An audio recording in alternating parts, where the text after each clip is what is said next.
नमस्कार दोस्तों, कैसे हैं आप। चलिए बढ़ते हैं आज की कुछ नई अपडेट की ओर।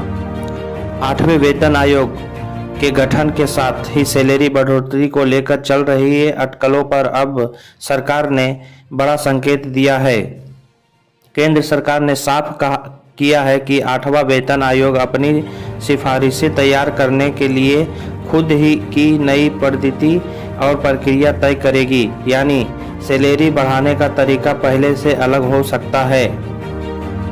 दरअसल 8वें केंद्रीय वेतन आयोग का काम शुरू होते ही सोशल मीडिया पर salary hike, fitment factor और एयर को लेकर तरह तरह के दावे किए जा रहा है, लेकिन सरकार के ताज़ा बयान से साफ है कि अभी इन अटकलों पर भरोसा करना जल्दबाजी होगा। लोकसभा में सरकार का क्या कहना है, चलिए जानते हैं। 8 दिसंबर 2025 को लोकसभा में एक सवाल के जवाब में केंद्रीय वित्त राज्य मंत्री पंकज चौधरी ने कहा कि 8वां सेंट्रल वेतन आयोग अपनी सिफारिशें तैयार करने के लिए खुद की कार्यप्रणाली और प्रक्रिया तय करेगा। यह जवाब उस सवाल पर दिया गया था जिसमें पूछा गया था कि क्या सरकार 8वें वेतन आयोग में काम में देरी से कर्मचारियों और पेंशन पर की शिकायतों पर विचार करेगी। कर्मचारी और पेंशन की क्या मांगे हैं, चलिए जानते हैं। 8वें वेतन आयोग के टर्म्स ऑफ रेफरेंस TOR जारी होने के बाद से कर्मचारी संगठनों और पेंशन की ओर से कई मांगे उठाई गई है, जिसमें शामिल है महंगाई भत्ते, DA और बेसिक सैलरी में मर्ज करना, पेंशन के लिए 8वें वेतन आयोग में स्पष्ट प्रावधान, 1 जनवरी 2026 से सिफारिशों को लागू करना, अंतरिम राहत की घोषणा।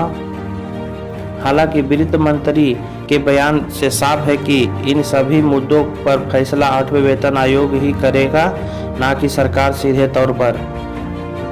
चलिए जानते हैं कब तक आएगी सिफारिशें। जानकारों का मानना है कि 8वां वेतन आयोग अपनी रिपोर्ट के देने में करीब 18 महीने का समय ले सकता है, यानी अंतिम सिफारिशों के लिए कर्मचारियों को इंतजार करना होगा। असल में यह कोई नई बात नहीं है, पिछले सभी वेतन आयोग ने अपने पहले के आयोग की पद्धति में बदलाव किया है। उदाहरण के तौर पर 7वां वेतन आयोग ने भर्तियों की पूरी संरचना बदली और रनिंग पे बेड व ग्रेड पे सिस्टम को हटाकर पे मैट्रिक्स लागू किया था।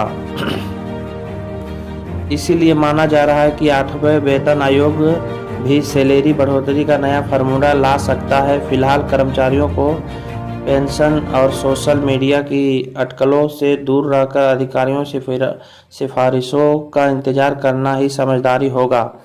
न्यूज़ अच्छी लगी हो तो चैनल को सब्सक्राइब करें। धन्यवाद।